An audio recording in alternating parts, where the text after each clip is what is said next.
They can see us. Fantastic. Good afternoon, all. I'm sorry that I'm joining you late. I was here at a different workshop just until now, but judging by the last panel, which I glimpsed a little bit, you've all been having fun, talking about fun topics, and I think that's going to continue now. What I'm talking today is a result of the last 3 years of work that I've been doing partly myself as an ethnographer in Kyiv before the full-scale invasion in the autumn 2021, winter 2022, and that has continued as part of an FCDO and German Federal Foreign Office project called Mapping Actors and Networks in Ukraine. This, however, does not represent the views of the funders in any way, and in fact, I think they would object to what I have to say. This is a collective project, and so I lead a team of 10 people, and what I have to present is therefore based on that work, and it's as such collective. We've built a large archive of interviews with combatants, trying to, and other people on the value chains of the Russo-Ukrainian war, trying to understand what exactly happens in the extended war economy.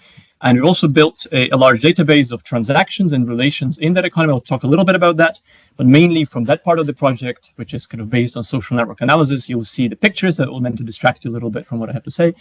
And we can talk a little bit maybe about this SMA aspect of that research later, but primarily I'm an ethnographer and anthropologist, so that's the perspective that grounds what I'll be doing. And the broader goal of this work has been, over the many permutations of the project over the last 4 years, has been to try to understand how war has transformed the Ukrainian state and society, and primarily by supporting the emergence or fueling the emergence of new elites and political alliances and political languages in the country. Today I'll be talking more about the political languages, as it were, rather than the alliances. All right. And what I'm talking about is emergence of new hierarchies of citizenship in Ukraine. All right, does this work? Yep. Since the beginning of the war in Ukraine in 2014, crowdfunding networks have been central to both the organization of warfare and humanitarian responses to it. Following the Maidan revolution of the winter 2013-14 and the Russian annexation of Crimea and support for the separatists in Donbass and Donetsk and Luhansk regions, regular forces and militias departed for the so-called anti-terror operation in East Ukraine. Pro-Maidan activists, many of whom had stood down after months of protests, mobilized their connections and social media followers to procure everything from food and technical gear to drones, vehicles, ammunition, and light weapons to make up for deficient military logistics. Those who participated in the revolution were joined by those for whom compassion for suffering and new security concerns might have dominated over allegiance to the cause of the protests and the Maidan revolution as such. Military activists emerged as a key mediator between frontline units and donors, supporters and civilians in the rear of the war, and between the internally displaced, the state, and host communities all over the country. During the COVID-19 pandemic, some of these networks reorientated to aiding patients and medics, and when Russia invaded Ukraine in February 2022, those with experience of aiding refugees and the military mobilized again and taught organizational know-how to dozens of thousands of those who had become drawn into civic networks and civic chains of logistics, funding, and care for the first time. Thus, a social movement was born whose members in the subsequent years of war would provide military and humanitarian aid, organize commercial production for the war economy, and take up government offices, participating in the state-led project of regulating the war economy, both from above and from below. And you'll understand throughout the talk that the way in which I'm using the term war economy or the lens of the war economy is broader than economists would, the political economists would, because it's rooted in an anthropological approach, and it's specific a substantivist anthropological approach that tries to understand most forms of human behavior from the point of view of relations of value and valuation, worth that they underpin. So in the context of the full-scale invasion, state-mobilized troops for the violent labor of war, but civilian networks in their turn rallied to reproduce the conditions of possibility of troops' frontline labor. With this, a kind of people's economy of war emerged, complementing the state's effort to fund the war under conditions of profound military and financial dependence on the West and profound shortages that resulted from uncertain and often unpredictable Western support. And of course, that's how we've been rolling ever since. The concept of war economy, I think, draws attention to how political economies are reorganized to provide and pay for war. And it points to how belligerents mobilize labor, material, and finance, how they use economic instruments to damage their enemies, and how they legitimize the infliction of hardship, including depriving people of the necessities of life, or indeed of life itself. And right now, if you're perhaps less familiar with Ukraine, you can open the front page of The Guardian or whatever paper you read, and you'll see multiple examples of a war economy of extermination going on and being organized in Gaza. And so germane to this question of this understanding of war economy is the question of who should be contributing to the war effort and how the economic, political, and moral worth of such contributions should be reckoned with and compared. And in the context of the work of the full-scale invasion, we've seen this sort of the massive expansion of the civic networks of support and of the flows of money coming in. Yep. Some feedback on the presentation. So, as military, Serhii Pratula, some of you might know, as military crowdfunders partook in bottom-up construction of Ukraine's war economy, they have also institutionalized the practice of volunteering and expanded it conceptually. This relational protocol of donations and aid brokerage became available to Ukrainians as a new generic way of relating to fellow citizens and to the public good, and a new generic way of understanding public good more generally. It has affected how people in the orbit of war have cooperated, how they have understood public accountability, and what they think that they can gain from being seen as helping, and that's important. The spread of crowdfunding in Ukraine has thus enabled new ways of conducting politics, making a living, pursuing the public good, acquiring social recognition, and pursuing moral regard, which as such may have little to do with humanitarianism or supporting the military, but they do transform the civic fabric of Ukraine and ways of conducting politics. And so volunteering has also created new forms of civic exclusion and has given tools to citizens to establish and contest hierarchies of civil worth. In these diverse ways, I think the people's economy of war in Ukraine has become a site of state-making and nation-building. And for the rest of the talk, I'll try to persuade you that that's the case. And what I'm presenting is a truncated version of a paper that's coming out later this year, probably towards the end of the year, and really as such is a rump of the overall argument. Now, scholars have described voluntarstvo, as this practice of volunteering is known, as crowdfunding is kind of generically referred to, as a creative, democratic antagonist of centralized aid, welfare, and military bureaucracies. Some have characterized voluntarstvo as a form of bottom-up self-organization in the absence of the state.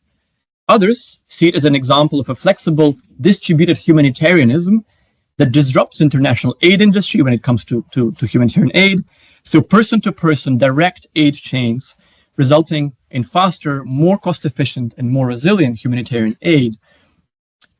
Such accounts echo volunteers' own self-perception of their methods and mission.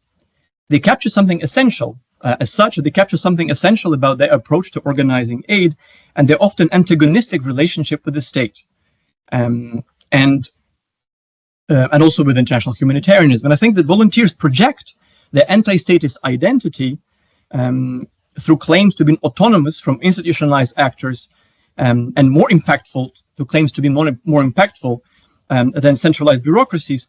And this identity, in turn, enables them to raise resources and coordinate aid in a society where wealthy middle classes harbor deep distrust of the state. So what I'm trying to say is that in the characterizations of volunteer aid that we hear often, what we hear is actually the echo of their own perception of themselves. And we, as sociologists, anthropologists, or political scientists, we need to strive to go beyond that. So likewise, the volunteers' technologies of organization, so from decentralized cooperation to innovation and funding, provide viable, but more limited than sympathetic observers have claimed, alternatives to bureaucratic mobilization of resources. And these technologies have been adopted by central government, municipal officials, and political parties. And as that happened, volunteers' organizational blueprints have contributed to transforming social relations far beyond the immediate context of work and far beyond the reach of the volunteers' networks as such. At the same time, Ukraine's crowdfunding movement is far more entwined in its operations and ideologies with state institutions, markets, and international aid than some crowdfunders or some analysts would like to acknowledge. And volunteers depend on existing digital platforms, commercial markets, and loopholes in government regulations for their continued operation. The social infrastructures on which their autonomy and resilience depend are in fact regulated or owned by corporations and states, and that is their main vulnerability. And despite the anti-statism of many aid brokers, crowdfunding contributes to and extends state-coordinated provision of resources to frontline and civilians. Voluntarism thus articulates private action with public provision of public goods, extending the state's resource allocating power and co-producing the state's capacity to govern through society, which sociologist Michael Mann has called infrastructural power. This actually gives the Ukrainian state its distinct wartime centaur character of public-private partnership, or to borrow from another context, of an associational state, right? The state, the capacity for governance is co-produced between the state and volunteer networks. What do I have that? Let's see if that works. And through next 3 slides, you'll see some examples of us trying to trace these networks using social media information about aid chains. And this is donations of vehicles, February to November 2022. This is an attempt at cluster analysis of these networks, which shows that the crowdfunders form interconnected but relatively autonomous from each other communities.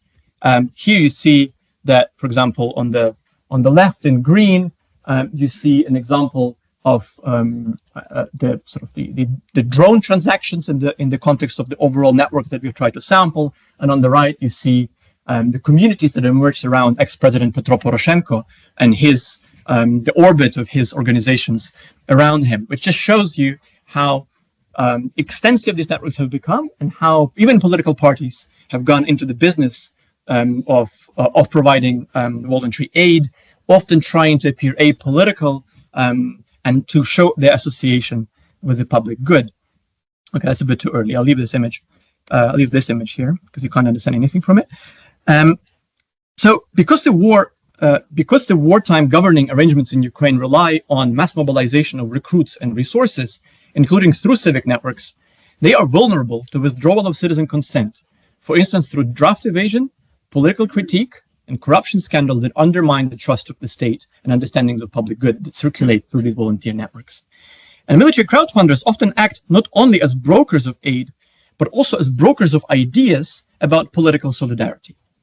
This co-production of national defense between the state and volunteers hinges on volunteers' coordination with state officials through personal acquaintance and alignment of interest, but also on shared imagination of the collective horizon of the nation, within which citizens are enjoined to work out what they owe each other and their polity. And so what I'm interested in today, and broadly in my work, is how military crowdfunding networks in Ukraine become a site of nation building and state making. Wartime voluntarism provides citizens with interactional frames for enacting their contributions to national defense and creates new cultural material, symbolic identities, social ties, durable modes of organizing that transform the repertoire of the Ukrainian nation. This is an example of Ukrainian cooperation in action, by the way. I know this guy. So in this way, voluntary aid articulates interpersonal ties of solidarity, which are very personal, right? And they're rooted in personal acquaintance often, with collective templates of nationalism, impersonal templates of nationalism. So crowdfunding and the broader people's economy of war that it underpins have become a relational terrain on which new hierarchies of civic worth are elaborated and new boundaries of the nation are drawn, with consequences for how the state can govern the war effort. So as the Ukrainian government struggled to mobilize military recruits in 2023 and 2024 against a background of uneven support from the West, And as it turned increasingly to coercive methods of draft, which undermined public legitimacy of the war effort and fueled further draft evasion, volunteers helped legitimate state coercion by making contributions to defense through military service or donation a new criterion for full substantive membership in the nation. By channeling resources to the front line and contributing to the transformation of wartime visions of citizenship, they have shaped the trajectory of transformation of the Ukrainian nation state in durable ways. Right. So how do these new hierarchies of substantive citizenship look like in the field? They are perhaps most visible in the ways that aid donors and brokers and recipients of their aid on the front line compare different acts of giving to the nation. These are some fieldwork pictures from the old office of Come Back Alive, the largest charity that supports the Ukrainian military, where I did some fieldwork after luckily passing a lie detector test in December 2021. Unlike most anthropologists, they told me that I'm not a spy because I'm so bad at it. But there you go. I was a bit offended. But rereading now the transcripts of interviews with volunteers, I was struck by how pervasive the tropes of togetherness were in descriptions of their work. Влитись, долучитись, приєднатися, об'єднатися, flattened by the English phrase join in, these are some of the verbs that these volunteers used to describe joint action that produced solidary unity. The verbs suggested streams flowing into a strong current, elements joining a larger body, multiple parts united into one. This image of part and totality was echoed in descriptions of the act of donation. So one person said, for example, I donated to a mass crowdfunding campaign for sea strike drones. It was fun to see videos where something is exploding and I could say, oh, cool, we gave money for this. Another volunteer described an auction in which a bottle of liquor distilled by soldiers from sour cherries gathered in the village of Klishchiivka, some of you might recognize that name, would be bid off in exchange for donations for the needs of the wounded. Like videos showing the effects of one's donations, tokens received in recognition for donation, like bottles of cherry liquor, painted artillery shells, personalized messages on the enemy, to the enemy inscribed on munitions, or insignia and personal objects taken off killed Russian troops. All of these instantiated donors' authentic connection with the war. And in the volunteers' words, all this made it easier for donors to feel part of something larger. In all these ways, voluntary giving enacts national solidarity and belonging. So it doesn't just demonstrate it, it enacts it actively. It allows participants in aid chains not only to imagine the nation, but also to perform it in ways that map onto other formal ways of articulating mutual obligations in wartime. And so, how does that happen? Similarly to other states at war, in Ukraine, compulsory military draft has radically increased legal obligations of male citizens to the state, or at least actually made these people carry out the legal obligations that they had had all along. And at the same time, in order to reduce resistance to mobilization, the state gradually began to limit civic rights of conscriptable citizens. Drawing on the symbolic repertoire of the war in Donbass, state-led and bottom-up civic attempts to mobilize recruits for war sought to strike a balance between citizens' willingness to sacrifice and their resistance to it.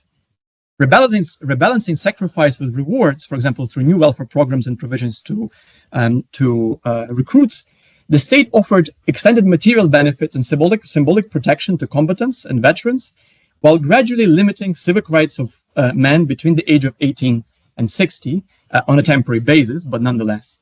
And as fewer people volunteered for service, in late 2023 and 2024, the government turned to more coercive mobilization, which may have contributed to delegitimating the war effort, effectively establishing a formal hierarchy of male citizenship, at the top of which were active duty soldiers and veterans who could enjoy the symbolic full citizenship.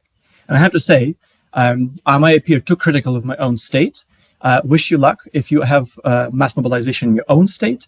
This is a problem that any state, especially with large liberal middle-class majority, would encounter and maybe will encounter on this continent if it goes into full mobilization. So the problem is not unique to Ukraine. It's just that Ukraine is encountering it in this particular form right now. So volunteers supporting the state, in their turn, joined the official efforts by articulating a martial hierarchy of civic worth that allowed them to continue to mobilize for the defense of their nation, while also articulating some critiques of the state. Mapping contributions to the people's economy of war into something larger, volunteers that we interviewed often insisted that not doing anything for national defense was inadmissible because it was tantamount to denial of national solidarity to occur. They emphasized the subordinate character of their own contribution in relation to military service and sacrifice of those who were actually serving. And as their status as men and citizens increasingly defined their martial obligation to the state, some male volunteers and donors often unprompted justification in our interviews for why they had not yet signed up. I've done so myself in my own interviews.